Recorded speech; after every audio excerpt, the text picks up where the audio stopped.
जय श्री कृष्णा। राधे राधे। आपका स्वागत है मीनू भक्ति कथा चैनल में। आपका दिन शुभ और मंगलमय हो। आज दिनांक 3 दिसंबर और दिन बुधवार है। आज मार्गशीर्ष मास के शुक्ल पक्ष की त्रयोदशी तिथि है। आज सूर्योदय का समय सुबह 6:58 और सूर्यास्त शाम 5:24 पर होगा। ब्रह्म मुहूर्त सुबह 5:19 से 6:04 तक रहेगा।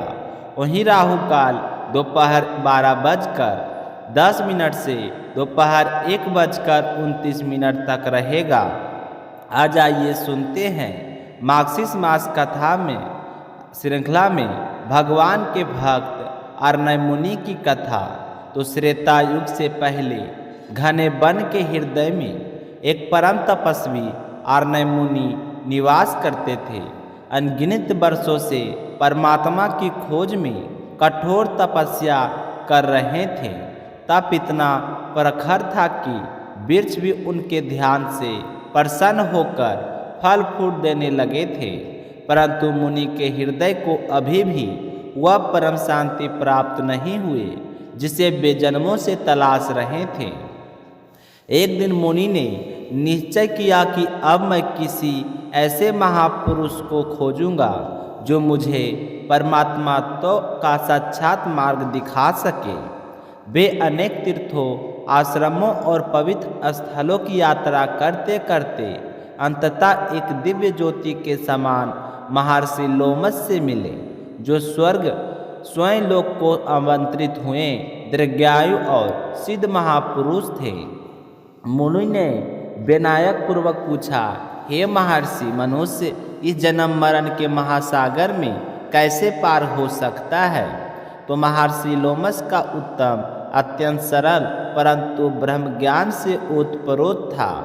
दान, तप, यज्ञ, व्रत ये सभी साधन स्वर्ग तो दिला सकते हैं, पर ये नश्वर है।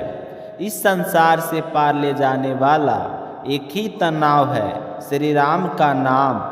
यही व्रत है, यही योग्य है, यही देवता है। तो महर्षि बोले, राम नाम का जप स्वयं ब्रह्म स्वरूप है। चंडाल भी यदि राम का स्मरण करे तो सर्वोच्च गति प्राप्त कर लेता है। तो मुनि ने उत्सुकता से पूछा, हे महर्षि, उस श्री राम का स्वरूप कैसा है? मेरा मन दर्शन तृषित है। तब लोमस ऋषि ने दिव्य दृष्टि से अयोध्या में विराजमान श्री राम की अद्भुत सौंदर्य वर्णित किया। श्याम वर्ण तेजस्वी, वनराज समान विशाल, कंधों पर किरीट और हाथों में धनुष बाण और वक्ष पर श्रीवात्सव की दिव्य छाप, चरण ऐसे कि योगी जी भी जिनका ध्यान करते हुए समाधि में लीन हो जाए। फिर मुनि ने अंतिम प्रश्न किया, राम वास्तव में कौन है? तो महर्षि लोमस मुस्कुराए कि परम ब्रह्म परमात्मा ही श्री राम है। वही सृष्टि के रचयिता, पालक और संहारक हैं। वे जीवों पर अनुग्रह कर अवतार लेते हैं ताकि भक्तों को मोक्ष का मार्ग सरल हो सके। फिर महर्षि ने संकेत दिया, जब श्री राम के अनुज शत्रुघ्न अश्वमेघ यज्ञ का घोड़ा लेकर तुम्हारे आश्रम आएंगे, तब तुम्हें स्वयं श्री राम के दर्शन का अवसर मिलेगा। तो मुनि ने वही किया। रेवा नदी तट पर एक छोटी कुटिया के राम नाम का अखंड जाप प्रारंभ कर दिया। समय बीतता गया, वर्ष बीतते गए और एक दिन लोमस ऋषि के वचन सत्य हुए। शत्रुघ्न वहाँ पहुँचे और मुनि का हृदय आनंद से भर उठा और वे उनके साथ अयोध्या के लिए चल पड़े। अयोध्या पहुंचकर उन्होंने सरयू के तट पर दिव्य मंडप में विराजमान श्री राम को देखा। करुणा, दया और तेज का ऐसा संगम कि मुनि कुछ क्षण के लिए सांस तक लेना भूल गए।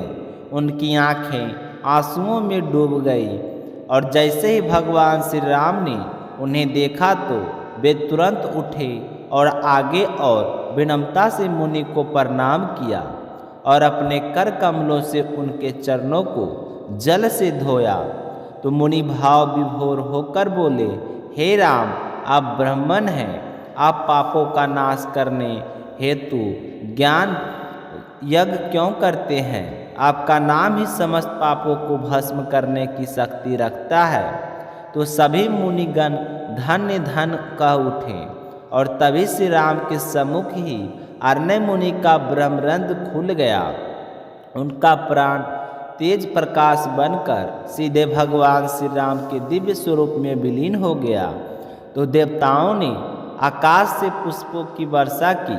भक्त और भगवान का यह अद्भुत मिलन पूर्ण हो गया। भक्त को राम मिले और अंततः राम में ही लीन हो गए। तो प्रेम से बोलिए, भक्त बत्सल भगवान श्री रामचंद्र जय की जय हो।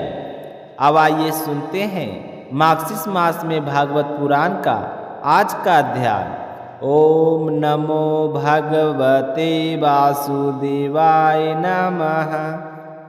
श्री मैत्रेय जी कहते हैं, देवता विदुर जी इस प्रकार जब रुद्र के सेवकों ने समस्त देवताओं को हरा दिया और उनके संपूर्ण अंग प्रत्यंग भूत प्रेतों के तिलछुल पटस खरक गदा परिक और मुदगुर आदि आयुधों से छीन भिन्न हो गए, तब वे ऋत और सदस्यों के सहित बहुत ही डरकर ब्रह्मा जी के पास पहुँचे और प्रणाम करके उन्हें सारा वृत्तांत का सुनाया। तो भगवान ब्रह्मा जी और सर्वत्यामी श्री नारायण पहले से ही इस भावी उत्पात को जानते थे, इसी वे दक्ष और के यज्ञ में नहीं गए। तब देवताओं के मुख से वहाँ की सारी बात सुनकर उन्होंने कहा, देवताओं परम समर्थ तेजस्वी पुरुष से कोई दोष भी न बन जाए तो उसके बदले में अपराध करने वाले मनुष्य का भला नहीं हो सकता। फिर तुम लोगों ने तो यज्ञ में भगवान शंकर का पर्याय भाग न देकर उनका बड़ा भारी अपराध किया है, परंतु शंकर जी बहुत शीघ्र प्रसन्न होने वाले हैं, इसलिए तुम लोग शुद्ध हृदय से उनके पैर पकड़कर उन्हें प्रसन्न करो, उनसे क्षमा मांगो। तो दक्ष के दुर्वचन रूपी ब्राह्मणों से उनका हृदय तो पहले से ही बिग रहा था, उस पर भी उनकी प्रिय सती का वियोग हो गया। इसलिए यदि तुम लोग चाहते हो कि यह अग फिर से आरंभ होकर पूर्ण हो, तो पहले जल्दी जाकर उनसे अपने अपराधों के लिए क्षमा मांगो, नहीं तो उनके कुपित होने पर लोकपालों के सहित इन समस्त लोगों का भी बचना असंभव है। तो भगवान रुद्र परम स्वतंत्र हैं, उनके तत्व और शक्ति सामर्थ्य को ना कोई ऋषि मुनि देवता और यज्ञ स्वरूप देवराज इंद्र जानते हैं और ना स्वयं मैं ही जानता हूँ, फिर दूसरों की तो बात ही क्या है। ऐसी अवस्था में उन्हें शांत करने का उपाय कौन कर सकता है? तो देवताओं से इस प्रकार कहकर ब्रह्मा जी उनको प्रजापतियों को और पितरों को साथ ले अपने लोक से पर्वत श्रेष्ठ कैलाश को गए, जो भगवान शंकर का प्रिय धाम है। उस कैलाश पर औषधि तप मंत्र तथा योग आदि उपायों से सिद्धि को प्राप्त हुए और जन्म से ही सिद्ध देवता नित्य निवास करते हैं। किन्नर गंधर्व और अप्सरा आदि सदा बना रहते हैं। उनके मणिमय शिखर है, जो नाना प्रकार के धातुओं से रंग बिरंगे प्रतीत होते हैं। उन पर अनेक प्रकार के वृक्ष लता और गुलमांदी छाए हुए हैं, जिनमें झुंड के झुंड जंगली पशु विचरते रहते हैं। वहाँ निर्मल जल के अनेकों झरने बहते हैं और बहुत सी गहरी कंदरा